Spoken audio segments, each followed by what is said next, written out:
கிறிஸ்துவுக்குள் மிகவும் பிரியமான என் அன்பு சகோதர சகோதரிகளுக்கு இயேசு கிறிஸ்துவின் இனிய நாமத்தில் என் அன்பின் வாழ்த்துக்களை சொல்லிக் கொள்கிறேன். இந்த நாளிலும் ஆண்டவர் உங்களை பார்த்து சொல்லுகிறார், தேவனால் நீங்கள் நினைவு கூறப்படுவீர்கள், தேவனால் நீங்கள் நினைவு கூறப்படுவீர்கள். யாத்திராகமம் 2ஆம் அதிகாரம் 24, 25 வசனத்தில் நாம் வாசிக்கிறோம், தேவன் இஸ்ரவேல் ஜனங்களுடைய பெருமூச்சை கேட்டார், தேவன் அவர்களை நினைத்தருளினார். இஸ்ரவேல் ஜனங்களை கர்த்தர் நினைத்தருளினது மாத்திரமல்ல, அவர்களை நினைவு கூர்ந்தார், அவர்களுடைய உபத்திரவத்தை நினைவு கூர்ந்தார், அவருடைய பாடுகளை நினைவு கூர்ந்தார், அவருடைய கட்டுகளை நினைவு கூர்ந்தார், அவருடைய அடிமைத்தன நுகங்களை நினைவு கூர்ந்தார். நினைவு கூர்ந்தது மாத்திரமல்ல, அவர்களை விடுதலை ஆக்கினார். அந்த தேவன் இந்த நாளிலும் உங்களை பார்த்து சொல்லுகிறார், நான் உங்களை நினைவு கூறுகிறேன், நான் உங்களை நினைவு கூறுவேன், என்னால் நீங்கள் நினைவு கூறப்படுவீர்கள் என்று சொல்லுகிறார். உங்கள் உபத்திரவத்தில் இருந்து நீங்கள் விடுதலை ஆக்கப்படும்படி தேவனால் நினைவு கூறப்படுவீர்கள். பாவ அடிமைத்தனத்தில் இருந்து விடுதலை ஆக்கப்படுவதற்கு தேவனால் நினைவு கூறப்படுவீர்கள். பிசாசின் அடிமைத்தனத்தில் இருந்து விடுதலை ஆக்கப்படுவதற்கு தேவனால் நினைவு கூறப்படுவீர்கள். இன்னும் பலவிதமான போராட்டத்தின் மத்தியில் இருக்க நீங்கள் தேவனால் நினைவு கூறப்படுவீர்கள். சமாதானம் இல்லாமல், சந்தோஷம் இல்லாமல், நிம்மதிக்காக தவித்துக் கொண்டிருக்கிற நீங்கள் தேவனால் நினைவு கூறப்படுவீர்கள். எந்த மந்திரத்தினாலும், எந்த தந்திரத்தினாலும், எந்த மனுஷனுடைய வித்தையினாலும், செயல்களினாலும் நீங்கள் விடுதலை ஆக முடியாது. எந்த மனுஷ செயல்களினாலும், செய்ய நினைத்தாலும் நாம் வாழ்வில் எதிர்பார்க்கும் அனைத்து விதமான நன்மைகளையும், மகிழ்ச்சியையும், வெற்றியையும் தரவே முடியாது என்பதை நீங்கள் நன்றாய் அறிந்து கொள்ள வேண்டும்.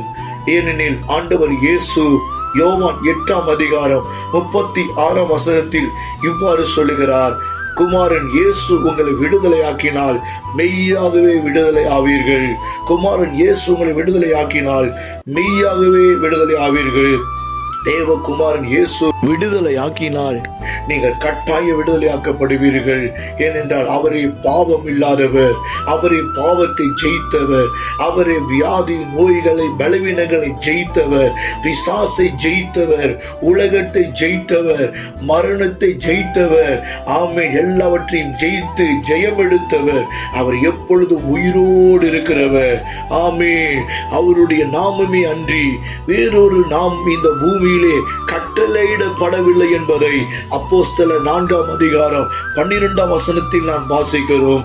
அன்பு சகோதரனே, சகோதரியே, இந்த செய்தியை கேட்டுக்கொண்டிருக்கிற தேவ ஜனமே, நீங்கள் யாராக இருந்தாலும், எப்பேற்பட்ட சிச்சுவேஷன் சூழ்நிலைகளில் இருந்தாலும் ஆண்டவர் உங்களை பார்த்து சொல்லுகிறார், இந்த நாளில் உங்கள் முழு இருதயத்தோடு சந்தேகப்படாமல் இயேசுவை நோக்கி விசுவாசத்தோடு நீங்கள் ஜெபம் செய்யுங்கள்.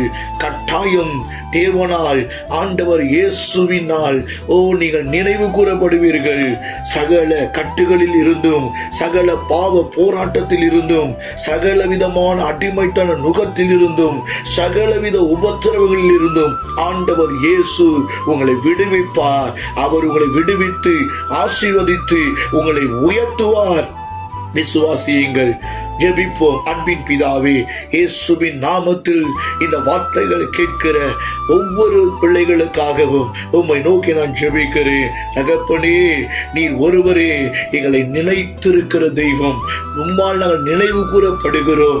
இந்த உலகம் எங்களை மறந்து போகலாம், உறவுகள் எங்களை மறந்து போகலாம், எப்படிப்பட்ட கட்டுகளிலும் உபத்திரவத்திலும் அடிமைத்தனத்திலும் ஐயா நாங்கள் சிக்கி தவித்தாலும் எங்களை நினைவு கூறுகிறவர், எங்களை விடுதலை ஆக்குகிறவர், எங்களுக்கு உதவி செய்கிறவர், எங்களை ரட்சிக்கிறவர், காப்பாற்றுகிறவர் நீர் ஒருவர் மாத்திரமே.